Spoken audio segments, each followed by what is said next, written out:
Las marcas como organismo vivo. Stacey Kalamaras, Kalamaras Law Office, Estados Unidos.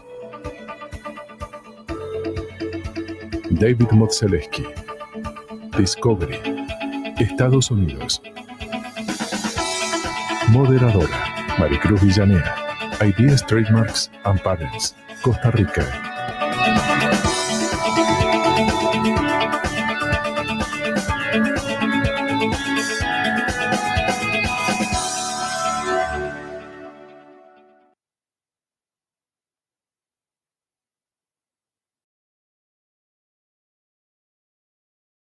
Hi, everybody. Our panel today will be about trademarks as a living organism. Trademarks may change in very different ways. They evolve like a living organism. They may change from a lot of different reasons that we are going to hear today about. They may change due to social movements, to regulations, to company images, a lot of things that we will hear today from our panelists. We used to have three great panelists, Stacey Kalamaras, David Modzeleski, right? And Norma Castañeda. Unfortunately, Norma won't be able to attend today due to a last-minute inconvenience, but I think Stacey and David will do great with their presentations. Let's start with Stacey. Great. Thank you so much, Maricruz, and thank you so much to ACP for inviting me today to speak. I'm really delighted to be a part of this panel with David this afternoon. And I'd like to speak with you a little bit today about trademarks as a living organism. And I would just like to briefly introduce myself to you. I am the founder and managing partner of Kalamaras Law Office in Chicago. I am a seasoned trademark, copyright, and advertising attorney. I have a combination of big law and in-house experience. And prior to becoming an attorney, I had another career as a marketing and advertising executive. I worked in the consumer packaged goods industry for about 12 years before I went to law school in my mid-30s. And as an attorney, I spent the majority of my career in big law, and where I managed global trademark portfolios in more than 150 countries. And I opened my own law firm about 4 years ago. And I do a lot of education. I enjoy it. I've educated nearly 3,000 attorneys on 4 continents on various trademark and IP issues since opening my firm in 2018. And last year, I opened an online legal education company called Trademark Abilities, which is a trademark academy for lawyers, which is something that is near and dear to my heart. So here's our agenda for today. I welcome your questions. I believe that there's a mechanism for you to submit them. So please feel free to ask any questions that you wish. But here's a rough agenda that we're going to follow this afternoon. We're going to talk about why companies change their names. We're going to talk about the IP and trademark factors that go into a rebranding decision. We're going to talk about some of the brands that have changed their names due to social and racial justice reforms. We're going to touch upon rebranding considerations throughout Latin America, and then we'll sum it up, and then I'm happy to take your questions. It's not lost on me that tomorrow is the 1-year anniversary of the George Floyd murder. And I first created this presentation in response to those events and how the branding world was responding to those events. So that's sort of the backdrop for this presentation. So let's talk about overall why companies change their names. There's basically 7 reasons. So there could be a merger or an acquisition. I think the most common thing that we are all involved in for why maybe our clients or we see a company changing their name is due to a trademark infringement action. The current name for a company could be outdated, or it could be out of the company's scope. And the company may just be changing what it does. There could be a geographic expansion. There could be a business spinoff, which is something we all probably have been involved in. There could be cultural or translation issues, which probably everyone on this call has seen and been aware of. And then number 7, which again is really the primary reason why I created this presentation, is because of negative impression, which could have many different implications.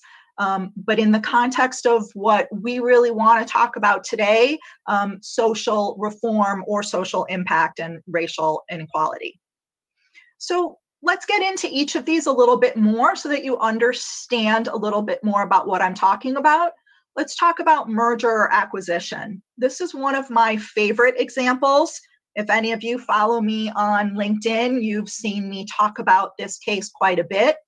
BB&T Corp and SunTrust are 2 banks that merged last year, and they chose the name Truist for their merged entity. This led to a significant lawsuit with a regional bank in North Carolina, South Carolina, and Virginia here in the States. That regional bank was called Truliant. It resulted in a settlement, but I'm still not so sure that this may not be the last that we've heard from these 2 entities. One of the reasons that the merged BB&T and SunTrust entity gave for not changing their name is that once they realized there was a problem, one of the reasons they gave for not sort of wanting to change it again was the fact that they had already spent $125 million to date and the significant regulatory hurdles in the banking industry. So I'm sure many of us on the call today work in industries or counsel clients in industries where there are significant regulatory hurdles. When I first heard this as an excuse, it really bothered me because I believed that if the proper clearance searches had been done from the beginning, then BB&T and SunTrust, the merged entity of Truist, wouldn't have needed to have spent $125 million to date. So someone really dropped the ball on this one. Again, I wasn't involved in this. I didn't review the clearance searches, but it seemed pretty clear to me that there was going to be a problem between Truist and Truliant. And I think it's going to be interesting to see what comes of this settlement agreement and whether there will actually be confusion between these 2 entities. BB&T and SunTrust, the combined entity, is a much larger entity, and Truliant, my understanding, it's a smaller regional credit union type bank. So it will be very interesting to see what comes of this one. So the second example is trademark infringement. We've all certainly been involved in these proceedings. There are so many examples here. So Impossible Burger is the example I chose here versus Incredible Burger. So Nestle owns Incredible Burger. They lost this case in the EU. They chose to change their name in the US. They never rolled out with Incredible Burger in the US. So someone decided that this was going to be a problem, and they adopted the name Awesome Burger in the US. This was some months ago that the Impossible Burger, Incredible Burger litigation in the EU ensued. But Nestle said that it would change its name to Sensational Burger in the EU. Nestle did also announce that it would appeal the EU decision. And then I just pulled a case that I always like to talk about. This is a very, very old case. But the World Wildlife Fund, if you all are familiar with that, this is an important nonprofit. Its imagery is, the pandas, so its acronym is the WWF. And for those of you who are wrestling fans, you may remember when the WWE was first known as the WWF. And believe it or not, there was an agreement between the World Wildlife Fund, the original WWF, and the World Wrestling Federation. The World Wildlife Fund was founded in 1961, and they had an agreement with the World Wrestling Federation, the famous wrestling entertainment company. And how the WWE came into being was that it was rebranded in 2002 because it breached that agreement that it had with the WWF. So it's probably for the best. For many of you, you may not even know that history about the WWE, that they used to be called something else, because we're talking about nearly 20 years ago. But it's always a case I enjoy talking about because it's interesting. People think, well, how in the world could, saving pandas and wrestling be confused?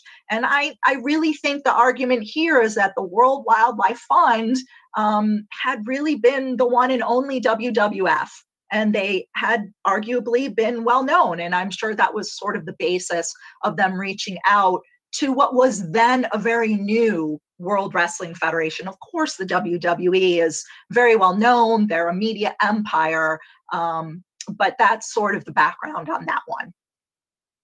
So many names for companies become outdated or out of scope. When I was first doing research for this presentation, it was very interesting to me that Delta Airlines, excuse me, arguably one of the three largest airlines in the United States, no doubt, got its start as a dust cropping company in the 1920s.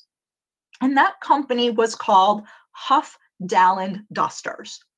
Well, I mean, it's just crazy when you think about it, right? Who's going to say, hey, honey, let's hop a Huff Dalland Dusters flight this weekend down to Atlanta Hartsfield? It's just preposterous, right? But it's interesting that that's really how Delta got its start.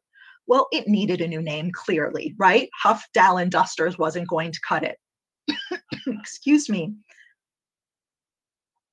And Google, arguably one of the world's best known and largest valued brands, was originally called... Here's the definition of arguably. Oh my gosh. It may be My phone is talking to me. And Google, one of the world's largest and best valued brands, was originally called Backrub. So from a trademark perspective, that was a pretty good name too, since a search engine, right, often refers to backlinks. And so if you're not familiar with how Google came into being, it's a play on Google, which means 10 to the 100th power. And legend has it, I have no idea if this is true or not, that the word was misspelled. And that's how Google came to be Google. So kind of an interesting story there. Then we have geographic expansion marks. If you live here in the States, you may be familiar with Panera Bread Company. And certainly if you live in the Midwest, you may remember the St. Louis Bread Company, which was the forerunner of Panera Bread. And so as Panera was preparing for expansion, it needed a name that better reflected the fact that it was no longer just a company based in St. Louis. So Au Bon Pain purchased the chain in 1992, but it wasn't rebranded to Panera until 1997. What I think is so interesting about this rebrand is that if you look at California Pizza Kitchen, right, which of course got its start in California, they didn't change the name. CPK stayed true to its name even once it expanded outside of California. So it's not always the case that a brand will change its name once it expands outside of its original geographic area, but sometimes it just doesn't fit. I mean, there's a lot more cachet to a brand name with California in it than St. Louis. Many of you maybe, especially if you live outside of the US, don't even know where St. Louis is, or maybe have no desire to go there, but everyone wants to go to California. So maybe that's the difference here. I'm so sorry, I have a tickle in my throat. Then we have business spin-offs. We've probably all been involved in these, right? Where a larger company spins off part of its business. So here's just 3 examples that happened in the past few years. DuPont spun off Corteva, which was an agri-science business a couple of years ago. And VF Corporation, right, Vanity Fair, company, a client I used to work on when I was a very young associate, they spun off Contour brands in May of 2019. And Contour owns some very famous clothing brands like Wrangler and Lee. These are mostly casual clothing brands. They make denim jeans for the most part and other casual wear.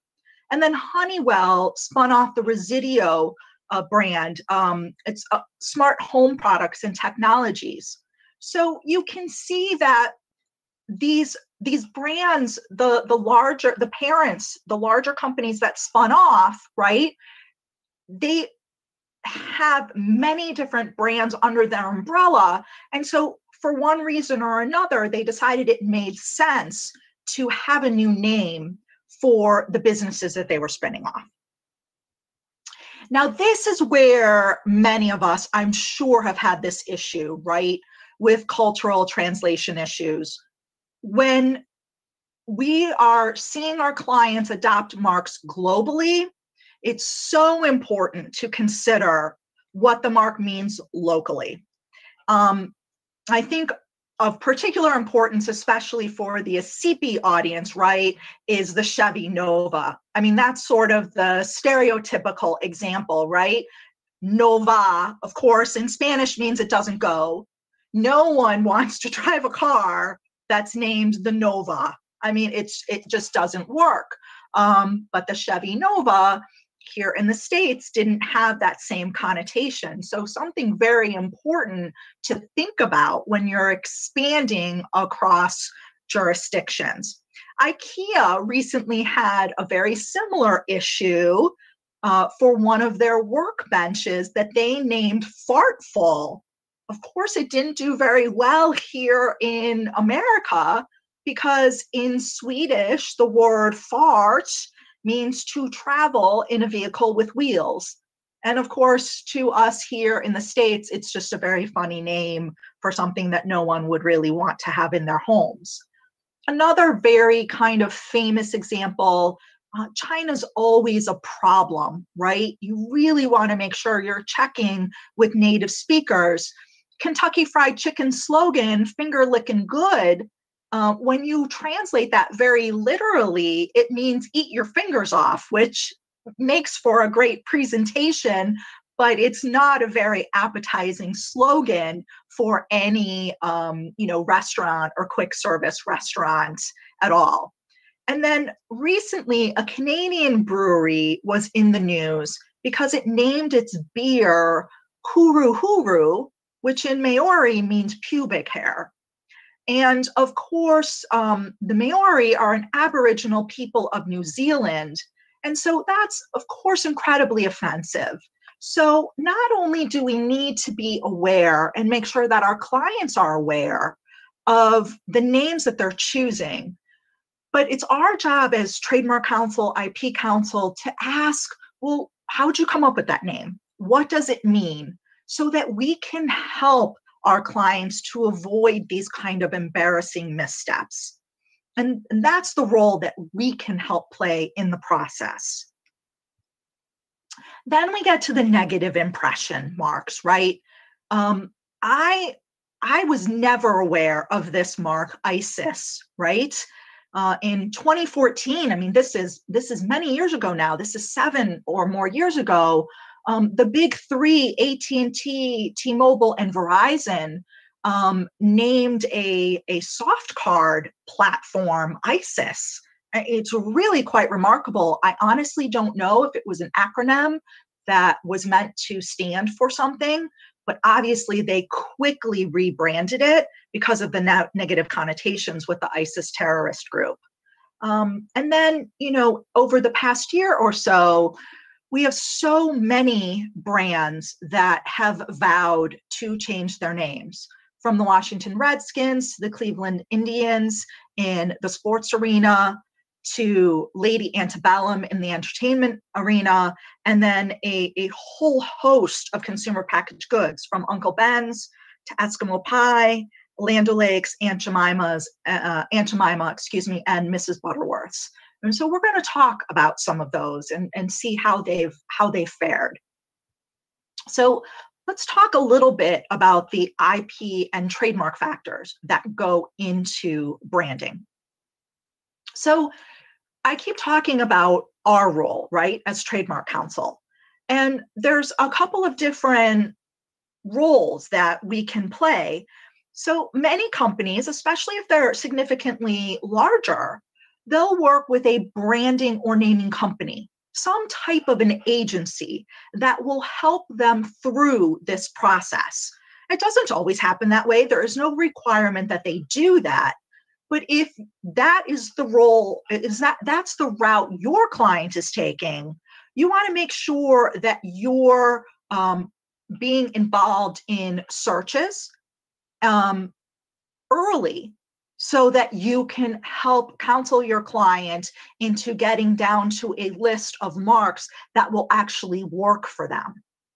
Now, if your client isn't working with a branding agency or any type of advertising agency, you want to make sure that you're inserting yourself in the process. Why?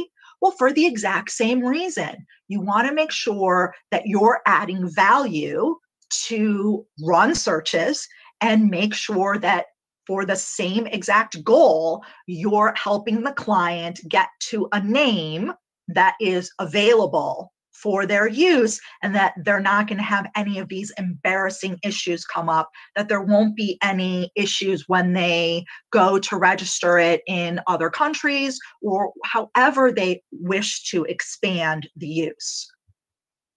So our role is to be an advisor, of course. It's the client's, the company's decision always as to what to choose, but it's the searching that's so critical, especially if it's an established brand that already exists. And we've seen this time and again over the past year of established brands with a long established role in the marketplace rebranding. So searching is critical. Ask the client how they thought up the name, right? Does it mean anything to them? We want to get to that foreign equivalence issue, especially here in the US. Where do they intend to sell their goods and services, both now and in the next 3 to 5 years?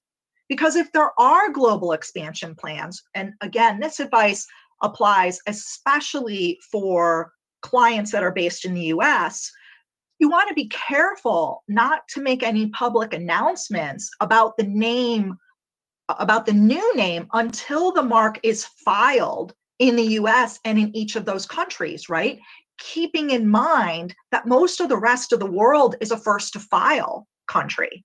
So if the client makes a big press announcement about what their new name is going to be, without having those applications locked down first, the client could then be dealing with squatters, and that could add aggravation and stress and additional costs to the process. I think it was Viagra, right? GlaxoSmithKline that had that issue in China. If I'm remembering correctly, it was many years ago now. I attended a presentation, gosh, I think it was in 2009 or 2010. And understandably, Glaxo was so excited about what they had discovered with Viagra. I mean, it was really a revolutionary drug. If you think about it, it really created the erectile dysfunction category. But in their excitement, they kind of jumped the gun with their press release, and they hadn't yet thought about all of the countries that they wanted to lock down. And they spent an absolute fortune trying to get the Viagra mark back from squatters in China. Of course, China tends to be an issue anyway for many brands. But if I'm remembering correctly, they had to spend upwards of about $400,000 or $500,000 because, you know, they went through the channels perfectly, right?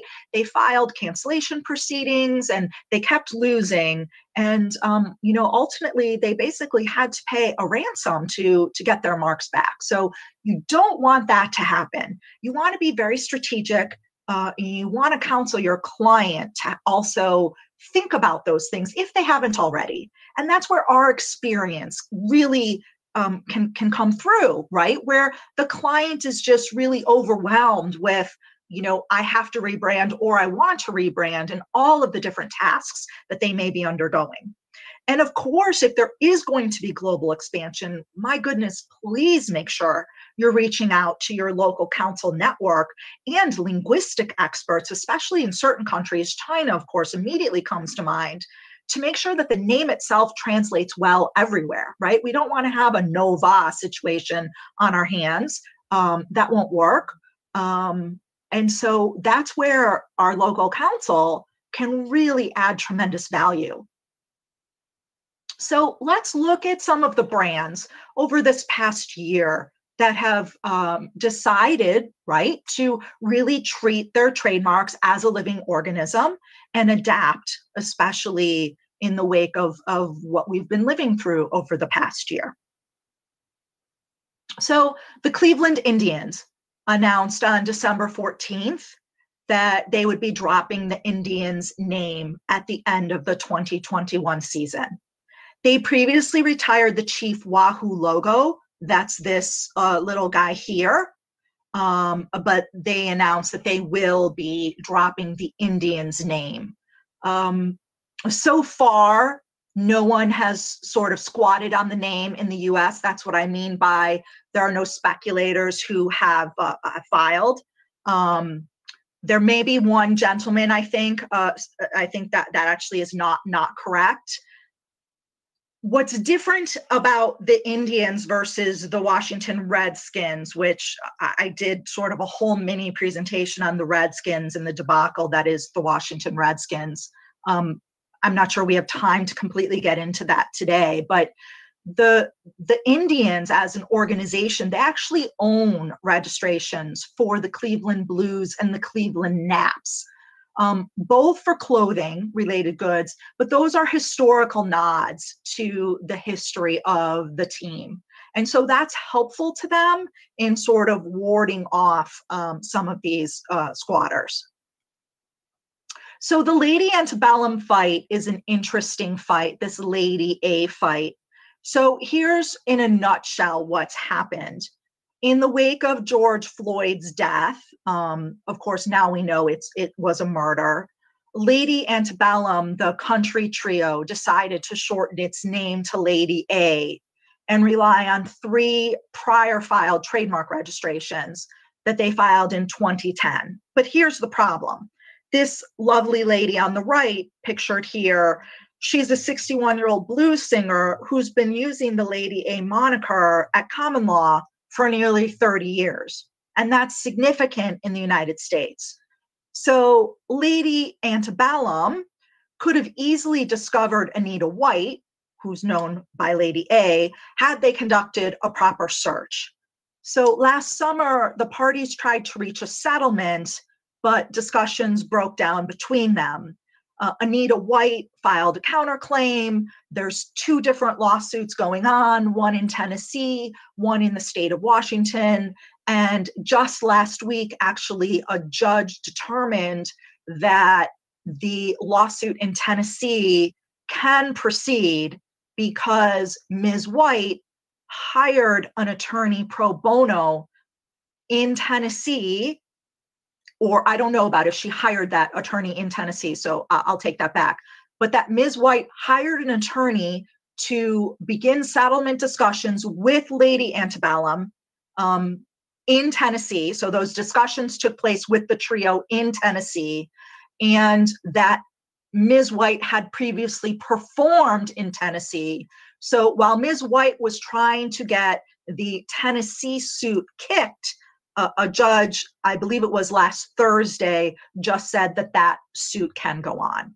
So there's been all sorts of motions and cross motions, and where will this suit take place? You know, this is going to be a long fight between these two, and it's predicted that there will be no sort of trial until sometime in 2022. But it looks like now Ms. White may have to go to Tennessee. So that's a little unfortunate. Oh, sorry, I have more on this, excuse me. So Lady Antebellum filed a declaratory judgment action in early July. And then I already told you about the countersuit, and, you know, we already talked about, you know, the forum. So there is a very interesting article written by a law school professor that's hyperlinked in the materials. If you are at all interested in this, I can't recommend that article enough. It really distills the dispute quite nicely. So Uncle Ben's brand identity, Mars, unveiled their new brand identity last September. I really think they did an exceptional job. I'll explain why in a moment. So last June, they announced that they would review the Uncle Ben's, quote, visual brand identity. What I understood that to mean was this guy here. I don't really think anyone takes issue with the name Uncle Ben's. I don't think it's at all stereotyping, or I don't think it's racially charged. But I think this icon, the little you know, butler type imagery, you know, is potentially problematic. And then on September 23rd of last year, it unveiled its new brand, Ben's Original. With this comment, we will change our name to Ben's Original, as well as remove the image on our packaging to create more inclusive branding. This change signals our ambition to create a more inclusive future while maintaining our commitment to producing the world's best rice.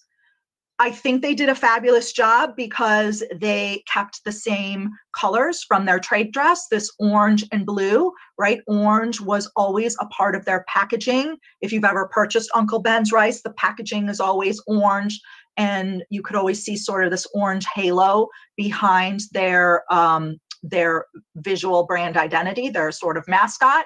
And they kept the name Ben's, which is obviously a huge part of their branding. I think they did a really great job. That's my personal opinion. There is someone in August who filed for Uncle Ben's as an ITU application for instant rice. This Retro Brands LLC is known as a huge squatter. So it'll be interesting to see what happens with that.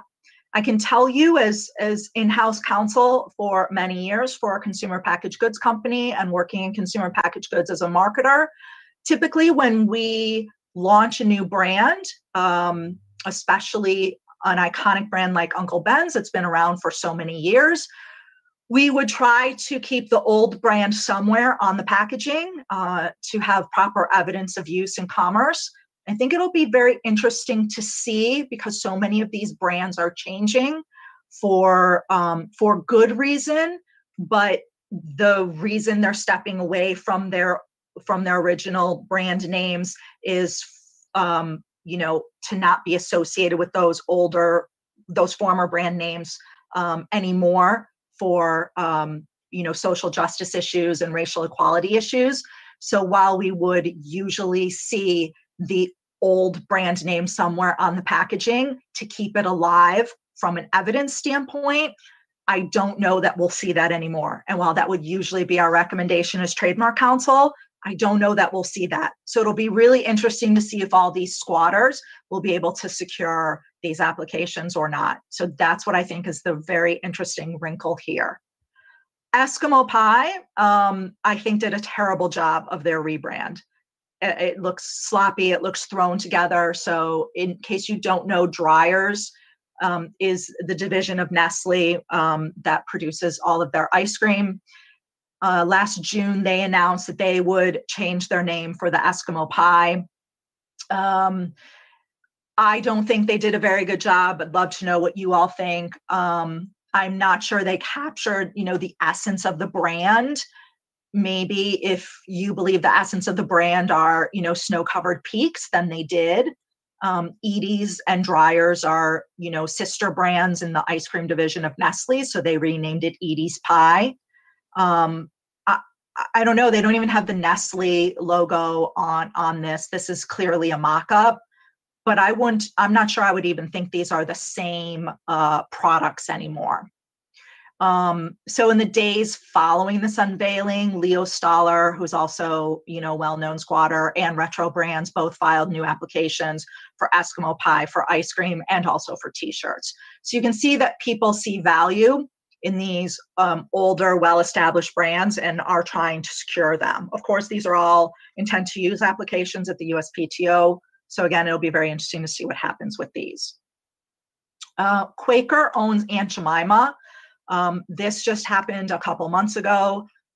This was one that really, really surprised me. Aunt Jemima is a very kind of racially charged name. The visual identity of Aunt Jemima has gone through some modernization over the years. She had more of a mammy type of imagery throughout the years. She's been a little bit more modernized. She used to have more of like a kerchief type of imagery where, she looked a little bit more like we see some of the slave household women over the years stereotypically depicted in movies and the like. But on February 9th, Quaker announced that Pearl Milling Company would be their brand name.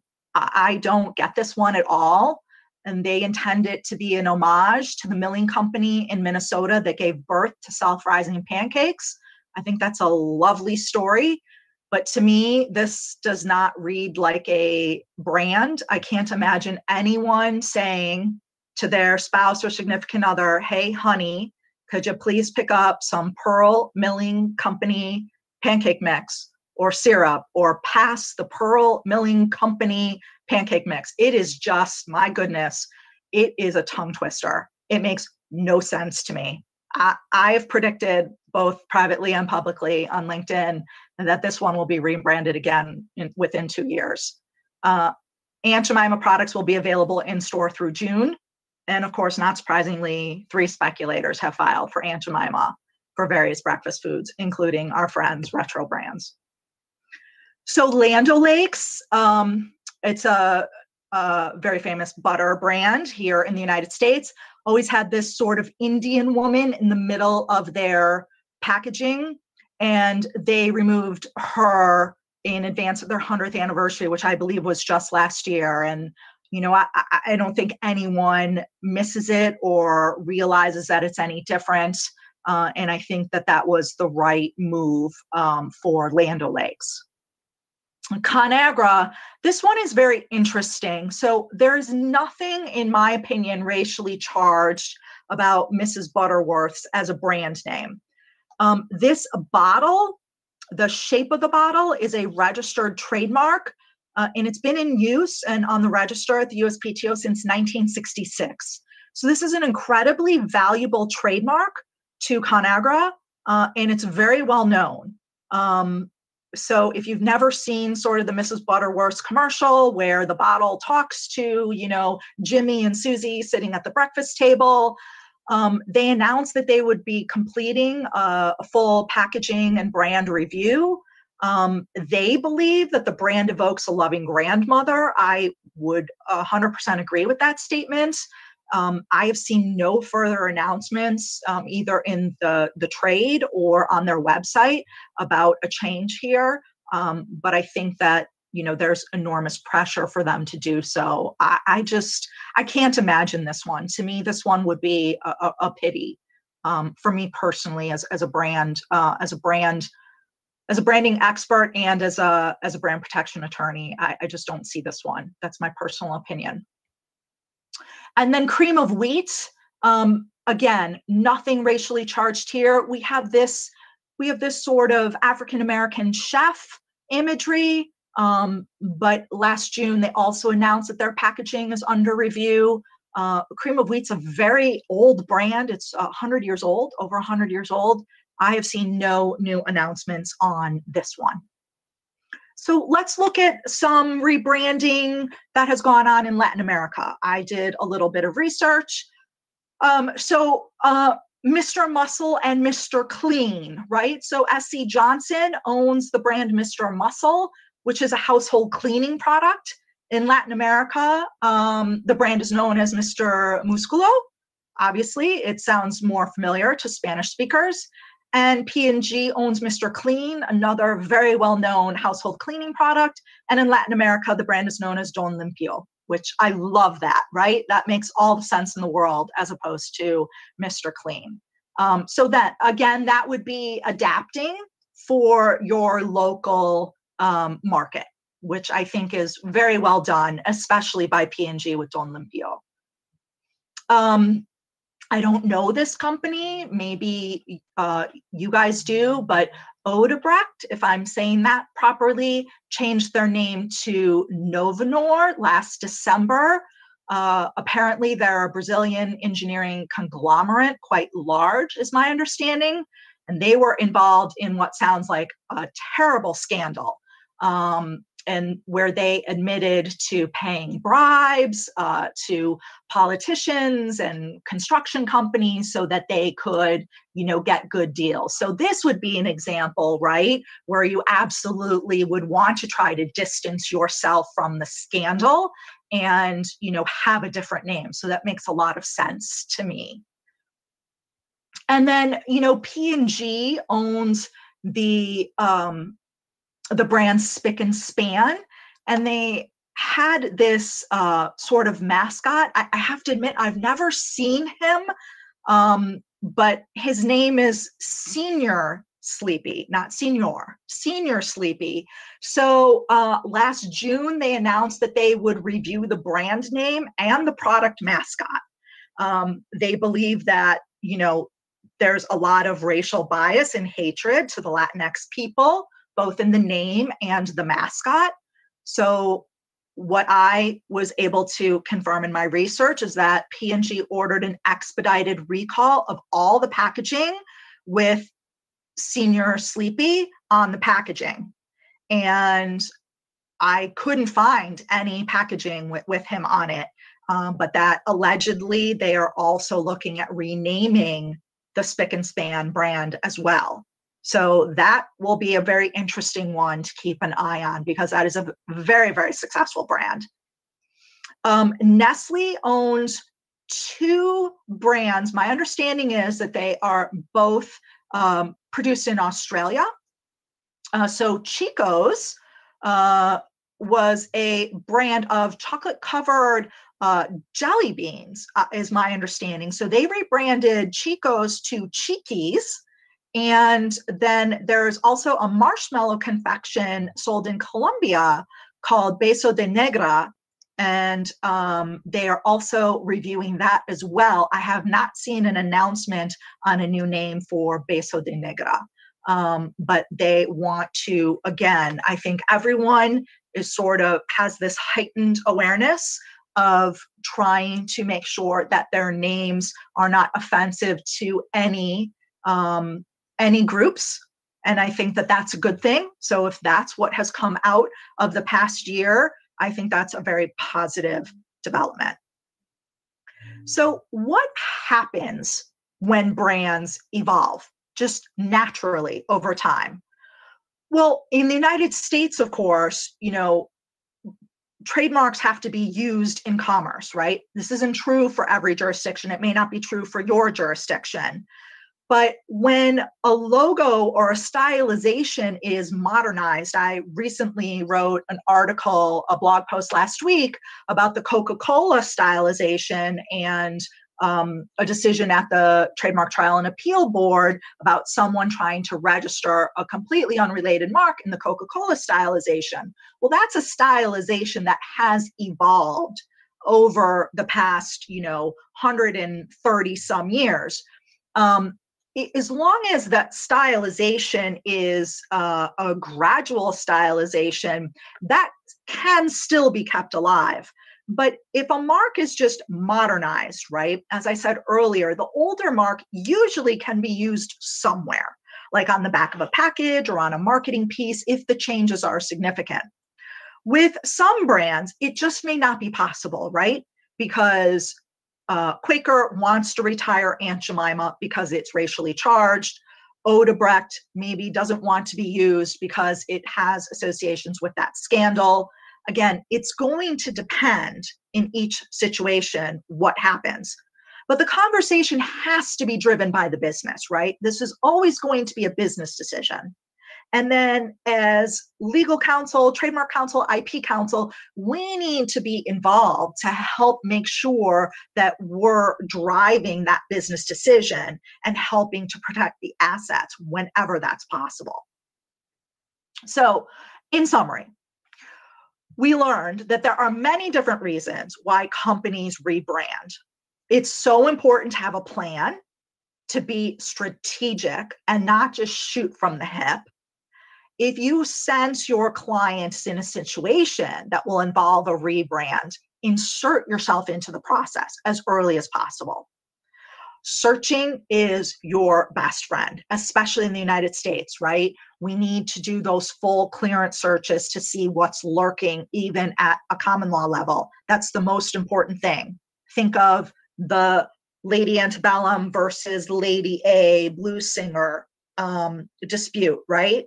A USPTO search is never going to find Miss Anita White singing in Seattle. A full availability search, a common law search is the only type of search that's going to find her. We want to make sure that we consider translation issues and foreign expansion plans. We want to be very strategic with the implementation and how and when we announce. So that's it. I'm happy to take any questions. Please feel free to reach out to me at any time if I can be of assistance to you. Please follow me on LinkedIn if you aren't already. And I thank you so much for having me today. Thank you, Stacey. I have a question for you, and Yes. I also have a comment from Great. the people. In your experience, you consider that changes in a trademark for cultural matters, for example, may affect an authority of the trademark? For example, Aunt Jemima or Uncle Ben's? Yeah, so I mean, it depends. I don't think that it undermines the mark, depending on how the mark is adapted. So for Uncle Ben's, I don't think that there is a change in the value of that mark, because I think they changed beautifully from Uncle Ben's to Ben's Original. Aunt Jemima is gone. I mean, Aunt Jemima is completely gone now. Pearl Milling Company, whatever. It's such a mouthful, I can't even remember it. I think Aunt Jemima is gone now, and all the value of that brand is gone, unless they somehow decide to keep it, which I think would be a risky move for Quaker.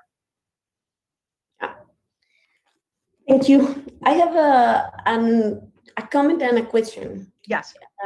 A problem with the branding agencies here in Brazil, they usually think they have the ability to conduct a trademark search as a trademark agent lawyer does. So they deliver the brand to the client saying that the search was positive, but they just conducted a simple identical search with any technical legal parameter. And the client gets so frustrated when they find out that his trademark cannot be registered or even used safely. Andrea Pucinas. So it's very similar here, as a matter of fact. I think it's super important, again, as counsel, to insert ourselves into the process early. So I think it's important, and I can tell you, having been on the agency side, and also having been a client for many, many years, right? Having worked in marketing for many, many years, I can tell you I almost lost my job once because an agency did not search a mark, and my bosses bought a concept, and then when we searched it, it wasn't available at all. And I was held responsible because I hired the agency. And so, you know, I had to fire that agency. I almost lost my job because I recommended the agency. So I think the lesson here is it's really important for clients to understand what they're getting. I think it's a great service for agencies to do exact matches. The agency shouldn't be doing it though. Lawyers should be doing it, right? Or paralegals. They should not include any legal analysis. They're not lawyers, right?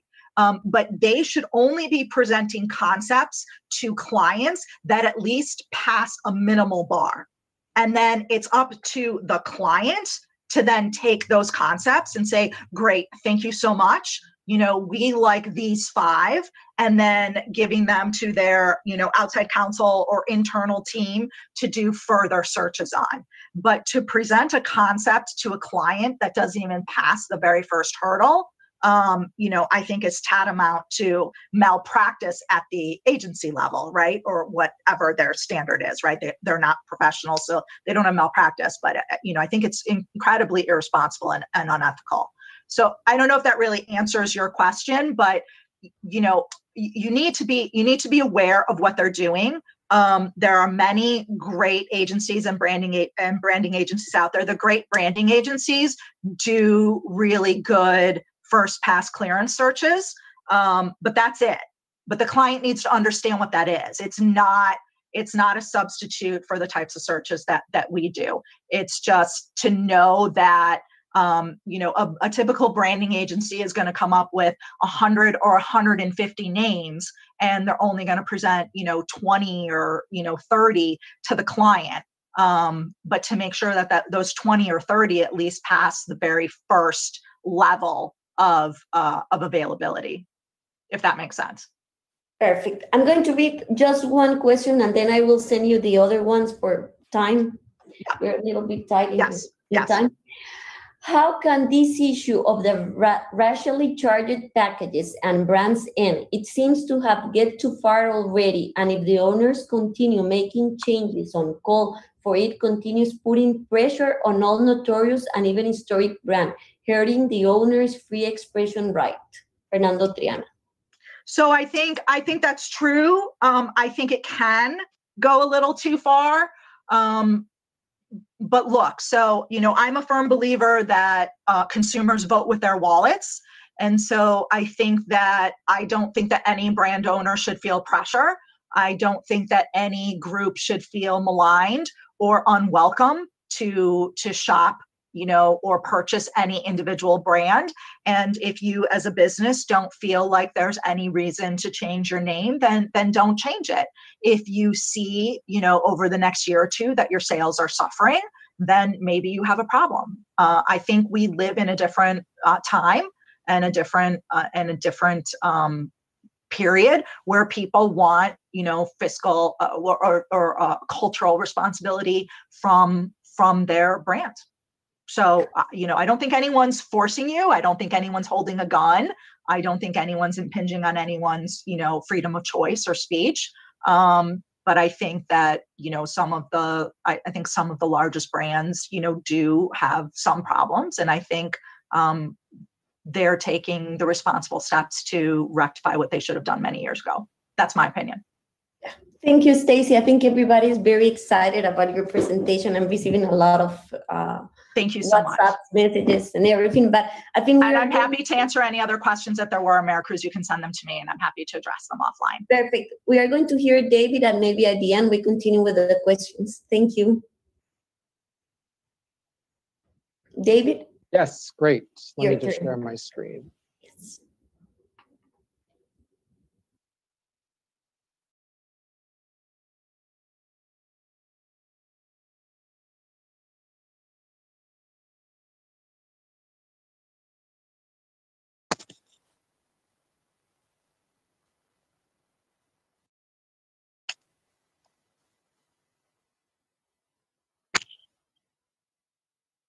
Okay, bear with me. We're having a little bit of a problem.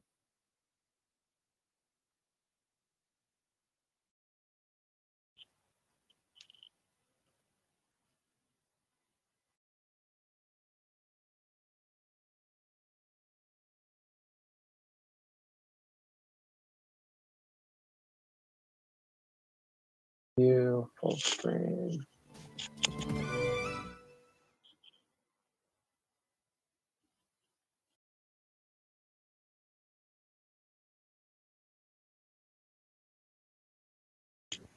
I think it's already in full screen. Yeah, I think it's in full screen. I don't know why Yeah, it's not. it's already in full screen. But it's not going to slideshow.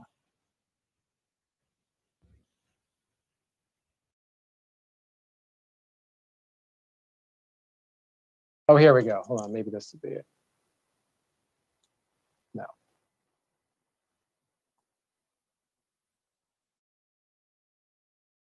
Oh, here we go. I think we're good, right? Great. Okay. Hey, everyone. Thank you very much for the introduction, Maricruz. And Stacey, thanks for that presentation. That was really, really interesting. For those of you who haven't met me, my name is David Modzeleski. I'm the Senior Vice President for Intellectual Property and Litigation at Discovery. I'm based here in the Washington, D.C. area. And I'm really happy to be with you all this afternoon. And frankly, to speak to a key element of our IP function that relates to our brand portfolio and specifically how we use our house brand and other brands within our portfolio to promote various social good initiatives. In my role, I manage the IP function as well as the litigation function, so all litigation for the company globally, including IP litigation.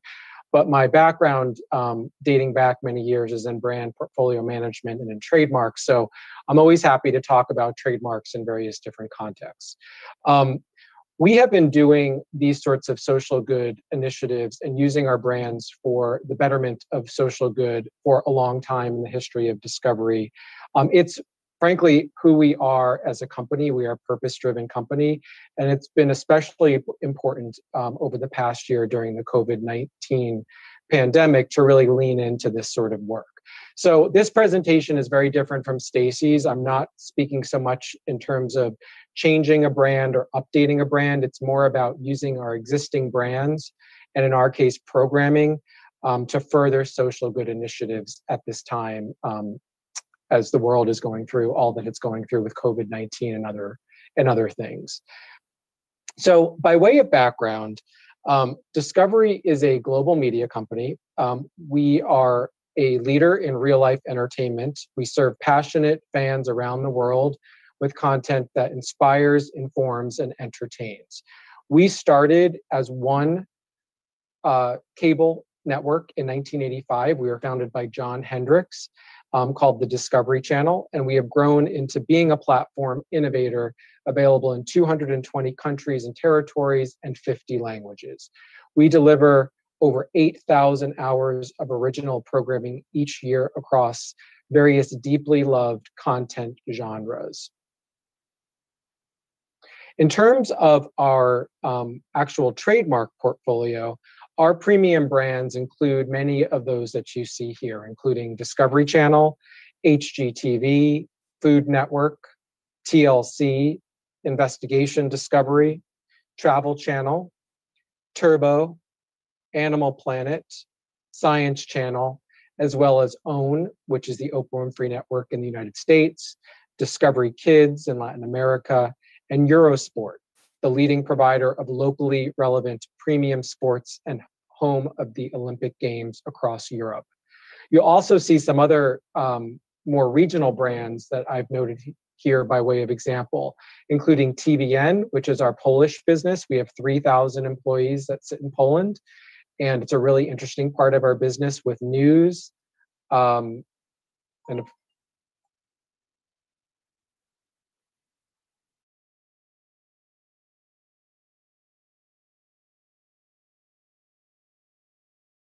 David, you are on mute.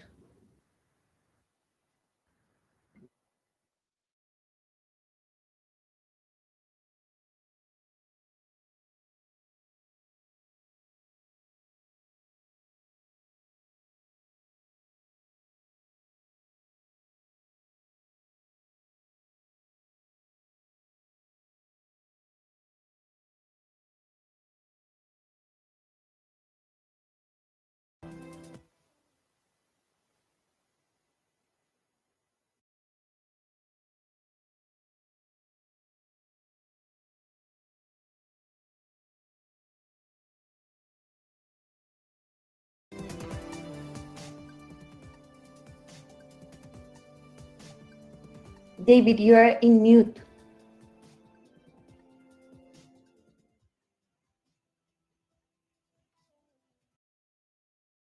David. David.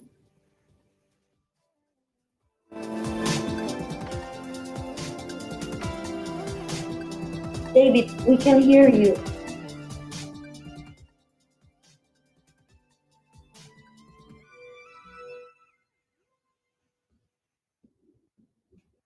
David.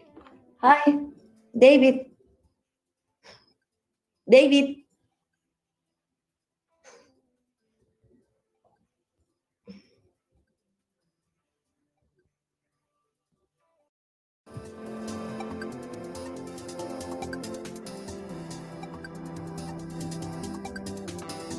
David.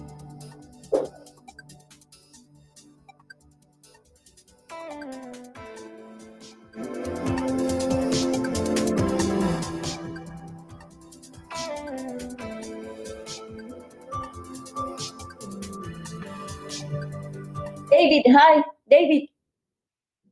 David. You are in mute. We can hear you. David.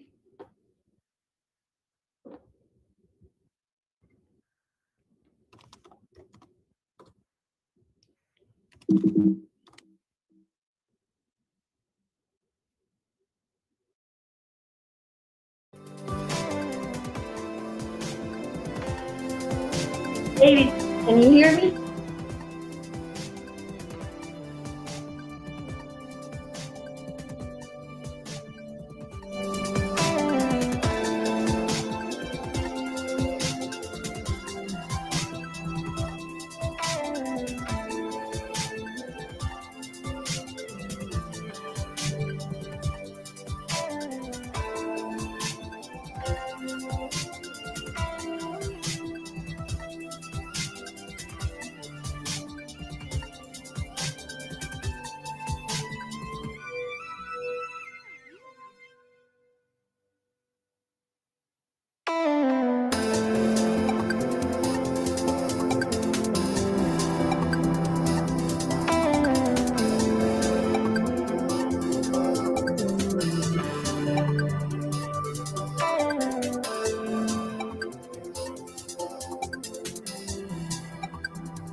Hola a todos. Estamos tratando de comunicarnos con David. Creo que son uno de los inconvenientes de lo virtual. No se ha dado cuenta que no lo hemos podido escuchar y sigue dando su presentación. We're trying to get back with David. We're having some technical issues. Please give us some time. We'll be back. Thank you.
Hi, everybody. We already solved our technical problems, and we are going to continue with David.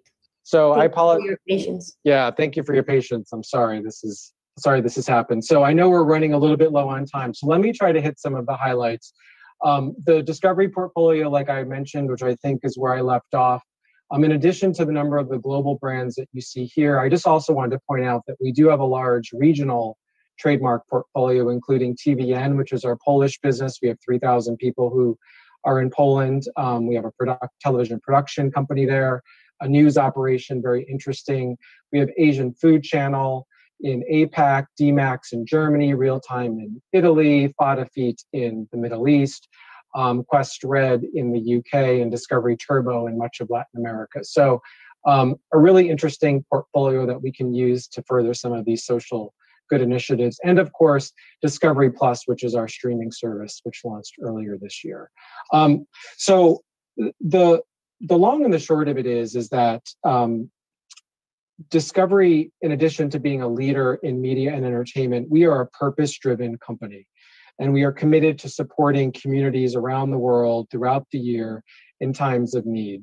We reach 2.7 billion subscribers in 50 languages. So we really try to make an attempt and an impact in places in need and where our viewers live and work. And we work across a number of different social impact and social good initiatives in a number of different categories, using the Discovery brand and other brands within our portfolio, including the ones that you see here: sustainability and conservation, food security, education, emergency impact, and equity and social justice. So one of the interesting examples in the sustainability and conservation area relates to this really interesting partnership that we have with WWF called Project CAT, which is Conserving Acres for Tigers. And we are essentially teaming up with them to support a global effort to double the number of tigers in the wild tiger population by 2022. As you may or may not know, as a large predator, tigers are an umbrella species, so they play a key role in maintaining a healthy ecosystem. So by protecting tigers and their habitat, we're also helping to protect other at-risk animals that share this habitat, and that would include animals like Asian elephants, rhinos, and clouded leopards. Tigers also need a vast amount of land to thrive, so this initiative with WWF also protects our vital forests, which in turn benefits local communities and the planet as a whole. This is just one example in the sustainability and conservation space. The way it relates to our purpose-driven mission is evident, but in addition, we have a really good opportunity to bring this sort of content and tie this sort of content to another brand of ours, which is Animal Planet, which is a very popular network in the US and available in a number of international jurisdictions as well. And so it's an opportunity to sort of bring content-related programming in this sphere to a brand that actually makes sense. So we use this in connection with Animal Planet as well. Turn Up, Fight Hunger, food security. In the US, we are really fortunate that we reach 25% of all women viewers nightly. So we took this opportunity to engage this particular audience and created a movement empowering our viewers to help solve childhood hunger in the US. And that is this Turn Up, Fight Hunger initiative, which is our partnership with No Kid Hungry. It's our multi-year, multi-platform social impact movement inspired by and targeted to this passionate audience that we have. The idea and the goal behind Turn Up, Fight Hunger is to provide 1 billion meals to families in need by 2025. In terms of some of the specifics through our partnership with No Kid Hungry, we launched a consumer donation campaign to help provide emergency grants to food banks and grab-and-go meals for 22 million kids who rely on free or reduced priced meals at schools as they remain closed or were operating in a limited capacity during the COVID-19 pandemic. We did a lot of other things. If I had more time, I'd love to talk about it. I could talk for an hour just about Turn Up Fight Hunger, but we did some really interesting things like a text to donate campaign where anyone, while they're watching our shows with a mobile device, could text the term hungry to a particular number to support Turn Up Fight Hunger. We leaned into some of our talent from some of our shows and influencers to help drive interest, including individuals like Gloria Steinem and Martha Stewart and the cast from the Brady Bunch, Valerie Bertinelli, Ted Allen, Jesse Tyler Ferguson, a lot of really interesting people from various network shows that we have. Huge, huge success and really impactful, and really goes to who we are as a company in trying to help combat the issue related to hunger as it relates to children. Now, in terms of education, so while Turn Up Fight Hunger was specific to US audiences, we also launched globally RISE, which stands for Reducing Inequality and Supporting Empowerment in partnership with Save the Children, to support 10 million underserved families in the neediest countries globally, and even more where Discovery employees live and work. So RISE is frankly Discovery's commitment to improving social mobility through access to human needs and educational programs. As an organization, and you'll see us talk about this in media and some of our other promotional pieces that you'll see surrounding Discovery. Discovery powers the passion that makes us human, and that's really what RISE is all about. And of course, over the past year, RISE has pivoted to support COVID-19 efforts globally, and more than 50% of the local Save the Children partnership activizations with respect to RISE in 10 countries have begun to address inequities related to the pandemic. So we've done a number of really interesting things this year in connection with RISE, including various things in various different parts of the world. So in Finland, we provided food vouchers and study materials to those in need through a program called Fuel for Life. In Italy, we enabled distance learning through delivery of tablets and internet connections for children in need.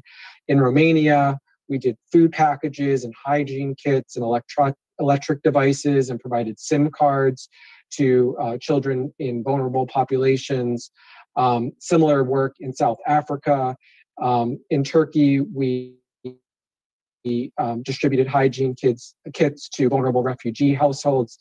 And in Japan, we supported various after-school programs with basic need packages for single-parent families.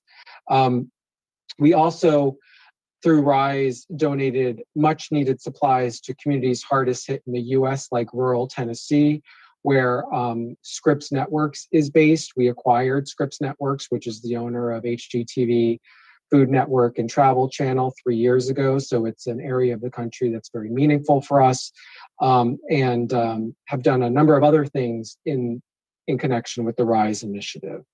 We also sought out opportunities to support those on the front lines during the COVID-19 pandemic, both domestically as well as internationally. We teamed up with Mount Sinai Medical Center in New York to again launch a text to donate campaign. We fundraised for PPE, provided critical care equipment for them, meals and research to treat and cure COVID-19. We really got our Discovery talent. It's one of our biggest assets involved in this through various public service announcements. And even our CEO got involved and spearheaded a celebrity poker tournament, which raised $1.3 million to support Mount Sinai's frontline workers. So a lot of great work that's being done in connection with RISE. We also have been very active and purposeful in our emergency impact social initiatives. So we used our power and the reach of our worldwide Discovery brand and social good platforms to bring comfort and care to those who need it most. So in addition to Turn Up Fight Hunger and RISE, we leaned into another initiative in collaboration with UNICEF to help deliver 2 billion doses of the COVID-19 vaccine to frontline workers and vulnerable populations in over 92 low and middle income countries. In addition, between January 19th and June 30th of this year, for every new subscription of Discovery Plus purchased by a consumer, and this is our new streaming platform, like I mentioned, that you may or not heard about, given the technical difficulties, we will donate $1 to the UNICEF USA in support of their COVID-19 work. This is just another example of sort of using the power of the Discovery brand and the Discovery Plus brand and our premier D2C offering to accomplish something meaningful that comports with our company mission. And then finally, what I would mention in terms of social impact and discovery is Impact Day. And this is a really interesting program that we have and a lot of similarly positioned companies have. This is our annual day of employee volunteerism. Every employee within Discovery across the globe spends a day a year volunteering in some capacity in their local community. This could be anything from volunteering in a homeless shelter or a community garden to working in schools or building homes with Habitat for Humanity. I've been with Discovery 9 years. I've done 9 different projects across various different areas. It's super, super meaningful. But this is proudly supported by Discovery and the Discovery brand, which again is a purpose-driven brand. And we're really proud of our work as it relates to employee impact. So this, in a very abbreviated way, just gives you, I hope, gives you a sense of Discovery as a purpose-driven company. It really, we really have the benefit of some very, very strong brands, both globally and regionally, that can really help drive change, meaningful change. And so that's something that we really sort of aim to do. So it's not so much for us about changing brands or pivoting brands or updating brands. It's about using the power of the brand to do something that's beyond offering programming, beyond offering the products and services that we do on a daily basis, and really trying to make a meaningful impact in the communities where we live and where we work. So with that, Maricruz, I think I'll turn it back to you. Hopefully you guys heard some of that. Thank you, David. I have a question since we have some minutes left. Sure. How has the progression or evolution of the Discovery brand portfolio impacted the social good initiatives that the company has pursued or supported? So how the changes in your trademarks supported these initiatives? Yeah, so it's not so much that the trademarks have changed. I think it's more as we've developed new brands, we've tried to capitalize on the new brands to do something with them. So for example, Animal Planet for animal-related social initiatives or social impact. We have Discovery, which has natural history-related programming or programming related to the environment. So we can use that brand to further initiatives in that space. We have the Science Channel for science-related stuff. We have Discovery Kids, which is very popular in Latin America, for example, and we do a lot with children. We talked a little bit about helping vulnerable children and children that were facing issues with respect to hunger and other issues during the COVID-19 pandemic. So that was a real opportunity there. Travel, similarly, and Food Network, again, to combat hunger. So it's really a matter of, as we develop new brands and as we continue to bolster existing brands, it just gives us, an opportunity to do more and to kind of lean more into social impact and social good. Thank you, David. I have some questions, but I don't know if we have time. I have some more questions to Stephanie and also some comments for David. I'm going to ask some of the questions that we left. One more before we end it. This is for Stacey. It is interesting to see that the behavior patterns from different agents in the market. However, when the squatters' behavior is so clear and the rebranding is so public, aren't there bad faith consideration for those filing? Maria Camila Flores Jimenez. So I didn't understand the question, Maricruz. Can you repeat it again, please?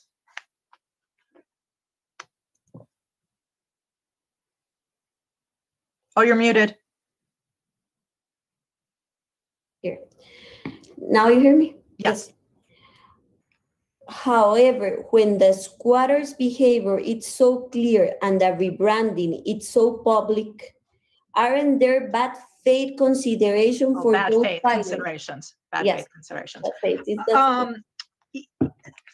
Sort of. So in the U.S., the considerations are more regarding are more yes. So it is similar to a bad faith consideration. So we have to consider whether there was bona fide intent to use the mark. And so every applicant in the U.S. signs a declaration that they have a bona fide intent to use the mark. So I think that's really what this person is asking. So yes, that's really the analysis. There's an extensive declaration that has to be signed by every trademark applicant, and if the mark is intent to use, then that standard is not met. So yeah, we go through that in detail in the full presentation based on use in commerce and what that means and signing the declaration. Yeah, I'm happy to discuss that further if anyone wants to contact me about that and talk about that further. But yeah, it's not bad faith per se. It's whether the bona fide intent to use and whether the declaration is signed fraudulently at the USPTO. That's really the issue. Thank you both for this presentation. It was really great. I have more comments and questions, but unfortunately we ran out of time. So I will email the comments and the questions to both of you, and thank you. It was really great and amazing, this panel. Thank you. Yes, thank you for having us. And thank you all of you for being here.